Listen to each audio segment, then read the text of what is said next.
Look at this face. This isn't just a dog being groomed. This is a masterpiece of trust. In a world of chaos, he has chosen stillness. Today, we celebrate the quiet strength of the patient soul. There is something profoundly moving about a dog that offers its body to the grooming process with such complete surrender. As the brush moves through the curls, we see no flinch, no tensing of the jaw, no darting of the eyes. This dog is a Zen master in fur. We talk about training, we talk about commands, but what we are witnessing here is a relational harmony. Observe the way he holds his head. He isn't being forced, he is participating. When the groomer lifts a paw to trim the delicate pads, he yields the weight of his limb. He trusts that the sharp steel of the shears is an instrument of care, not a weapon. This level of calm is the highest compliment a dog can pay to a human. It is a declaration that says, I am safe with you. Silence is the language of trust. Notice the ears, neutral and relaxed. Notice the tail, not tucked, just resting. He is a partner in his own transformation. As we move the clippers over his back, the vibration should be startling. To a creature with hearing 4 times as sensitive as ours, that buzz is a roar. Yet he sits. He feels the warmth of the blade and the vibration against his spine, and he interprets it as a massage. We must appreciate this. We must not take this quietness for granted. In the grooming world, a calm dog is a gift, a moment of peace in a high-energy day. But why is he so calm? And more importantly, if your dog is always this calm, what should you be looking for? This brings us to a critical educational pivot. The science of stoicism. If your dog is naturally calm, you are blessed. However, as an owner, you must become a detective of the subtle. Because calm dogs don't scream when they are in pain, they whisper. When a dog is always calm, they may hide their discomfort. Here is what you must do to protect your quiet companion. Rule 1, the body scan. Because a calm dog won't yelp when they have a sore joint or a hidden splinter, you must perform a weekly body scan. Start at the nose and move to the tail. Apply gentle pressure to the joints. Look for micro flinches, a slight widening of the eye, or a change in breath rate. These are the screams of the stoic dog. Rule 2, monitor the enthusiasm gap. If your calm dog usually greets you at the door with a slow tail wag, but suddenly greets you while lying down, don't just think they are being extra chill. This is a red flag. In a calm dog, any decrease in their already low energy level is a medical emergency until proven otherwise. Rule 3, dental and internal vigilance. Calm dogs will often eat through the pain of a broken tooth or an infected gum without a single whine. You must check their mouth monthly. Look for redness. Look for pavement on the teeth. Their silence is their strength, but it is also their mask. Now we must talk about the other side of the coin. Not every dog is a Zen master. Many dogs carry a shadow of fear, especially when it comes to visitors. If your dog turns into a vocal guardian or a hiding ghost, when the doorbell rings, you are not failing them. You are dealing with an overactive amygdala. Does your dog fear visitors? Fear is not bad behavior. Fear is a survival error. Let's talk about the safe zone protocol. The biggest mistake owners make is forcing a fearful dog to say hi. This flooding technique actually increases the trauma. Instead, use the step-back strategy.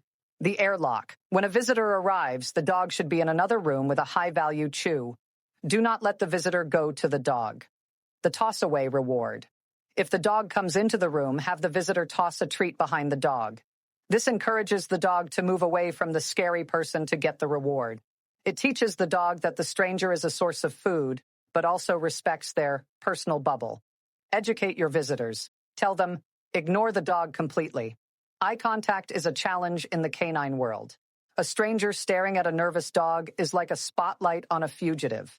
When the visitor ignores the dog's threat assessment drops. They realize, this person isn't interested in me. I am safe. We return to our quiet friend. Look at him now, covered in suds. The water is running over his ears, and he simply closes his eyes, leaning his weight into the groomer's hand. This is the sweet spot of rescue and care. Back to the art of the calm.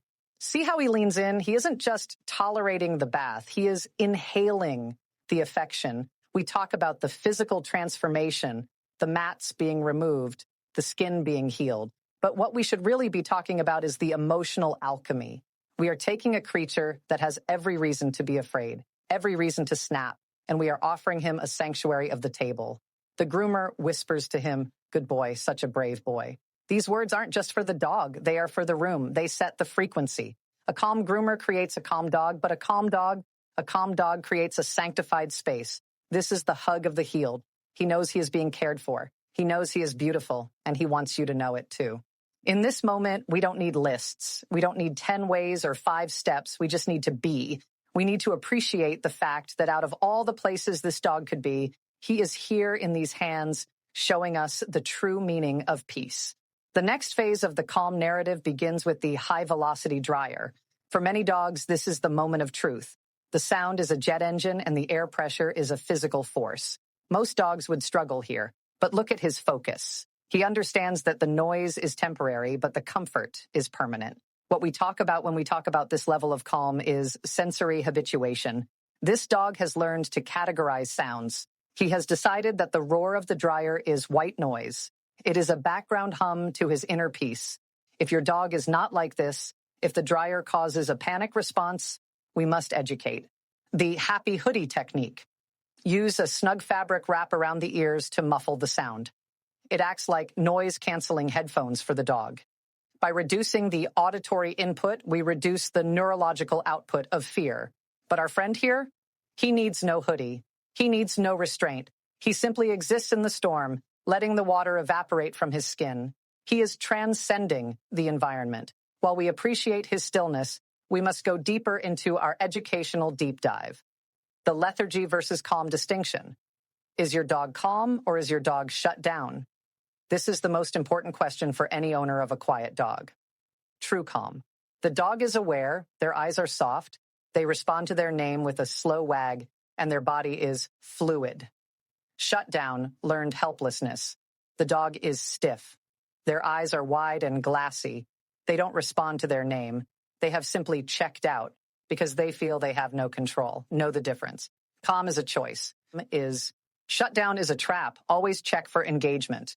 If your dog is in shutdown during grooming or at home, you must stop.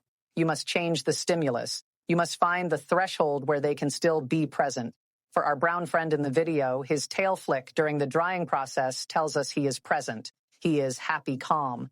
Returning to the fear of visitors education, let's talk about the safe word system.